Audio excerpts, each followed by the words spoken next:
Bismillahirrahmanirrahim. Assalamualaikum warahmatullahi wabarakatuh.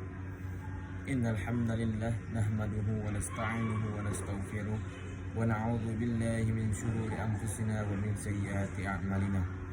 May yahdihillahu fala mudilla lahu wa may yudlil fala hadiya lahu. Asyhadu an la ilaha illallah wa asyhadu anna Muhammadan 'abduhu wa rasuluh la nabiyya ba'da wa amma ba'du.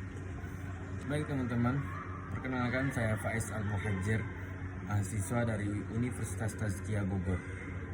Pada kesempatan kali ini, saya akan menyampaikan suatu materi yang berjudul Al-Quran.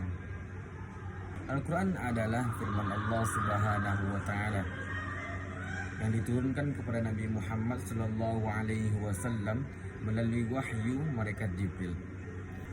Al-Quran tertulis dalam mushaf, diriwayatkan secara mutawwir dan merupakan ibadah bagi umat Islam untuk membacanya. Al-Quran diawali dengan surah Al-Fatihah dan diakhiri dengan surah An-Nas. Al-Quran diturunkan melalui wahyu yang disampaikan oleh malaikat Jibril. Apa itu wahyu? Wahyu merupakan cara Allah Subhanahu wa Ta'ala untuk menyampaikan petunjuk atau informasi kepada para nabinya secara tersembunyi dan cepat. Wahyu dapat terjadi dengan beberapa cara. Yang pertama, inspirasi langsung dalam hati. Contohnya disampaikan di dalam mimpi. Kemudian yang kedua, cara wahyu yang kedua yaitu Allah menyampaikan langsung tanpa perantara. Contoh yang pernah terjadi kepada Nabi Musa alaihissalam. Yang ketiga yaitu melalui malaikat Jibril. Ini adalah cara utama diturunkannya wahyu kepada Nabi Muhammad SAW.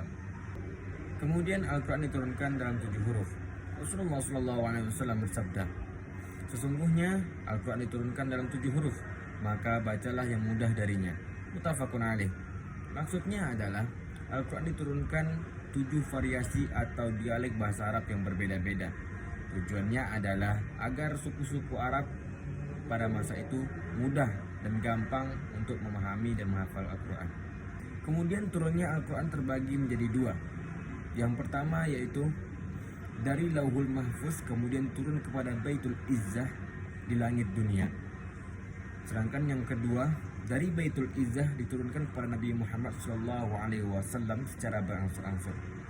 Sebelum diturunkannya kepada Nabi Muhammad SAW, Al-Quran terlebih dahulu tercatat di Lauhul Mahfuz atau kitabnya Allah Subhanahu wa Ta'ala yang berisi segala ketetapannya.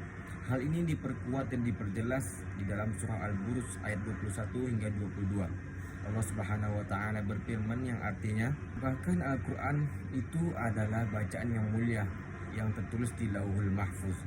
Setelah tersimpan di Lauhul Mahfuz, kemudian Al-Quran diturunkan kepada Nabi Muhammad SAW secara bertahap melalui malaikat Jibril selama 23 tahun. Proses ini terbagi menjadi 2, yaitu dari Lauhul Mahfuz diturunkan ke Baitul Izzah di langit dunia.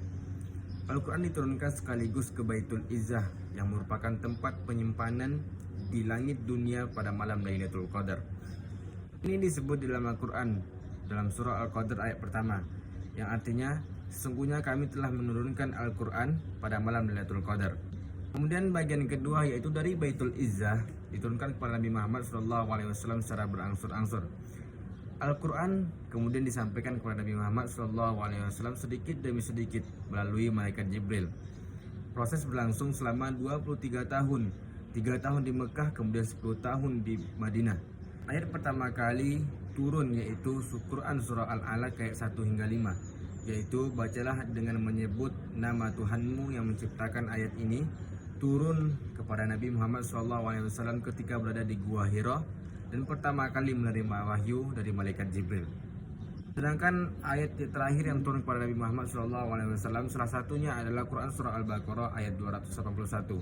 Sedangkan para ulama lainnya berpendapat bahwa ayat terakhir yang turun kepada Nabi Muhammad SAW adalah Quran Al-Ma'idah ayat 3 yang berbunyi, hari ini telah aku sempurnakan untukmu agamamu dan telah kucukupkan nikmatku bagimu dan aku ridha dalam sebagai agamamu. Mungkin ini saja yang dapat saya sampaikan, semoga bermanfaat dan semoga juga dengan adanya video ini keinginan kita untuk membaca Al-Quran terus meningkat dan beribadah kepada Allah Subhanahu wa Ta'ala. Sampai jumpa di lain waktu. Assalamualaikum warahmatullahi wabarakatuh.